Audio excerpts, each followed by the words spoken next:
Tech's death was framed as a sacrifice, but executed without narrative intent. He releases the rail car connection and falls into the abyss, yet the episode never establishes why this moment required a sacrifice. The visual staging indicates desperation, but the writing does not build tension leading to a single binary choice.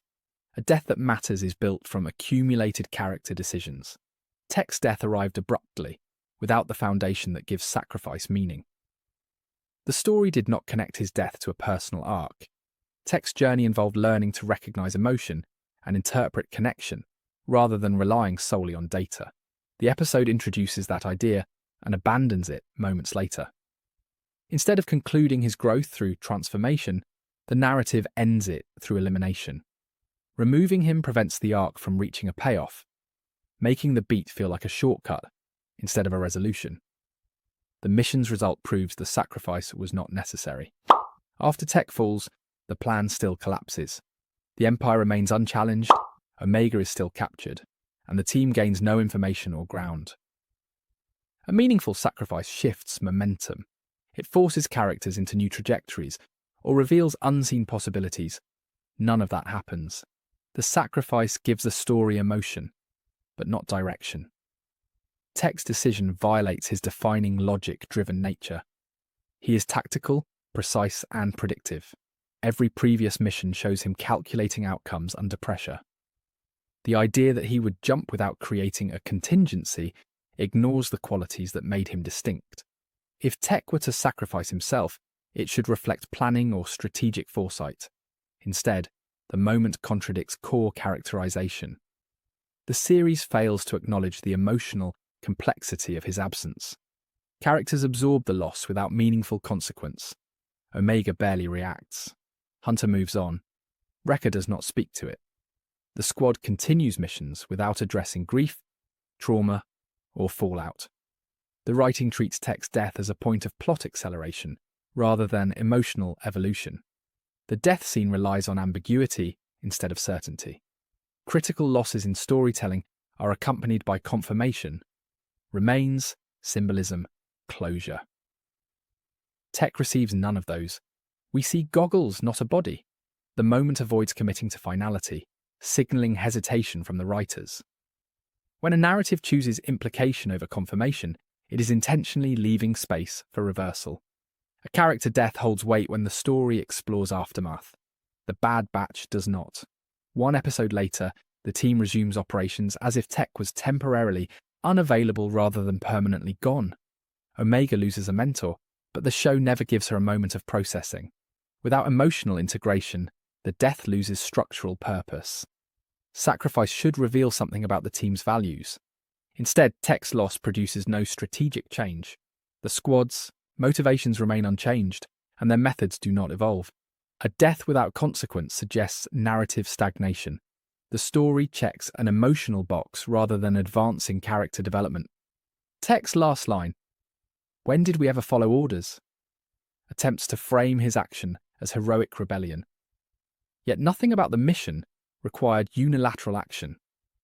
If the narrative intended to demonstrate his growth, it would show him relying on trust, teamwork, or emotional vulnerability. Instead, he acts alone, contradicting the theme the series had been building. The structure of the scene reveals intent.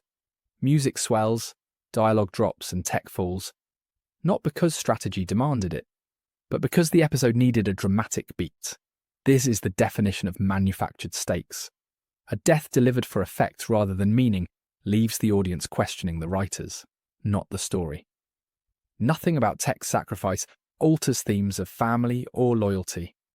Those themes existed before his death and continue afterward without transformation. If the writers intended emotional upheaval, the story should have explored how the squad functions without his logic. Instead, the narrative reset to status quo. The episode treats the sacrifice as a twist rather than as culmination.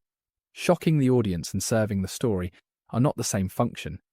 Tech's death triggered emotional reaction, but stories gain depth from narrative payoff, not shock value. Without follow-through, the moment evaporates the instant it happens. If a character dies, the story should elevate meaning. Instead, the next episode shifts focus and moves on, leaving the weight of the event unprocessed. Emotional storytelling requires reflection.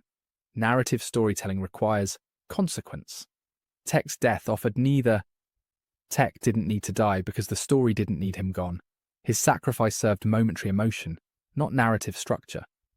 The loss was not earned through arc, consequence, or meaning. It was used for shock, not story. From the moment the episode ends, the show communicates that Tech's death is not a narrative conclusion, but a narrative placeholder. Instead of providing confirmation, the writers display his goggles being recovered, choosing symbolism over finality. In visual storytelling, items returned without a body are not proof of death. They are a deliberate withholding of information.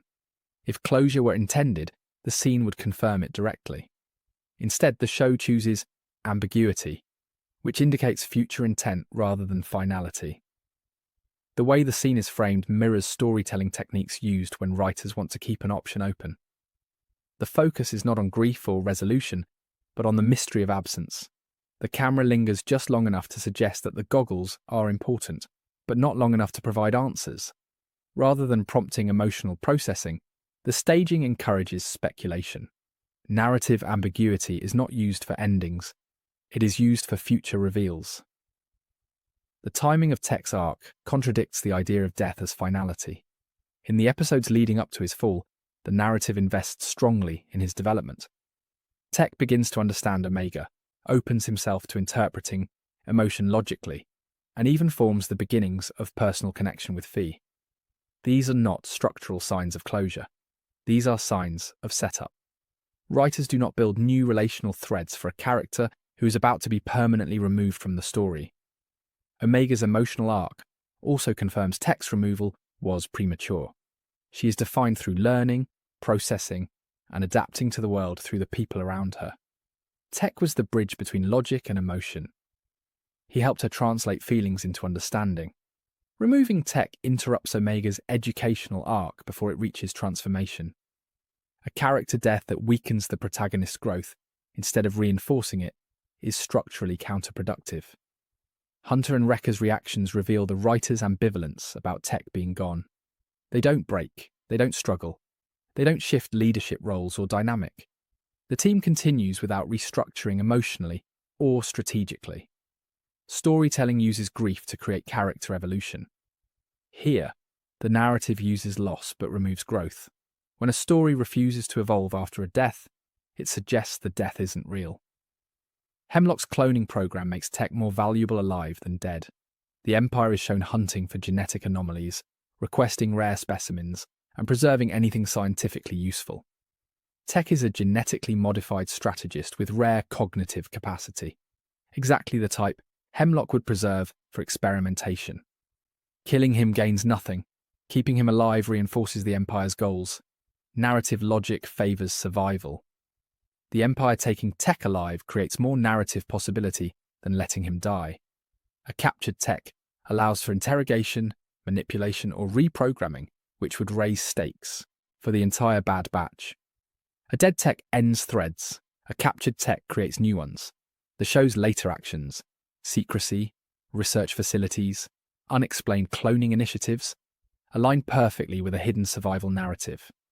The death is framed like a cliffhanger because that is exactly how the writers want the audience to interpret it. There is no closure scene, no emotional reckoning, no reflection on legacy. Cliffhangers interrupt.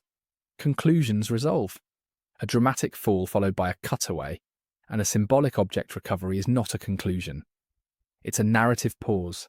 The writers want the audience suspended, not settled. The writing withholds information intentionally. Instead of confirming Tech's whereabouts, Hemlock provides only implication, never proof. When villains lie about character deaths, it signals that the audience is not supposed to take the information at face value. Deception is used to preserve surprise.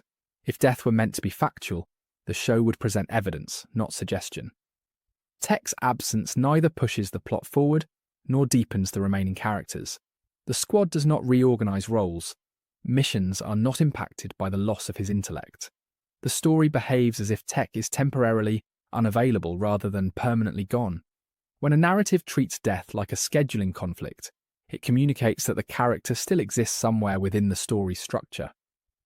Omega's need for tech is still present. She continues to struggle with identity and belonging, which were themes tech helped her navigate. Removing the character who embodied logic, while Omega embodies emotion, removes the narrative balance the show carefully constructed. The story removes the person best equipped to guide her emotional development, creating a vacuum that signals interruption, not conclusion. Tech's departure leaves open conflict unresolved. He never reconciles his newfound understanding of emotional connection. He never completes his arc of interpreting family beyond data.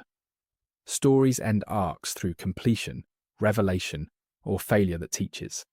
Tech's arc ends through absence, not through narrative culmination. An unfinished arc signals continuation, not termination. The show positions Tech as an asset more valuable alive than dead. Hemlock's interest in clones with unique genetic traits sets up the possibility of hidden captivity. Tech's abilities align perfectly with those criteria. Keeping him alive behind the scenes supports the Empire's goals, prolongs narrative tension, and preserves the possibility of a high-impact reveal later. A death that limits future impact is bad storytelling. A disappearance that maintains possibility is good storytelling. Tech didn't need to die because the writers didn't write his death like it was permanent. They wrote it like it was optional. A shock for the moment, with the door wide open for return. Narrative structure, character trajectory, and visual language all confirm the same. Reality, the story didn't close his arc, it suspended it. Thank you for watching. Be sure to like, subscribe, and hit that share button. My main channel is Critical Analysis Hub, where I post Star Wars content about the movies. My secondary channel is Critical Analysis Hub Plus, where I focus on the shows of Star Wars. And my third channel is Critical Analysis Hub XP, where I post comic books. Be sure to take a moment and check them out. Thanks, and may the Force be with you.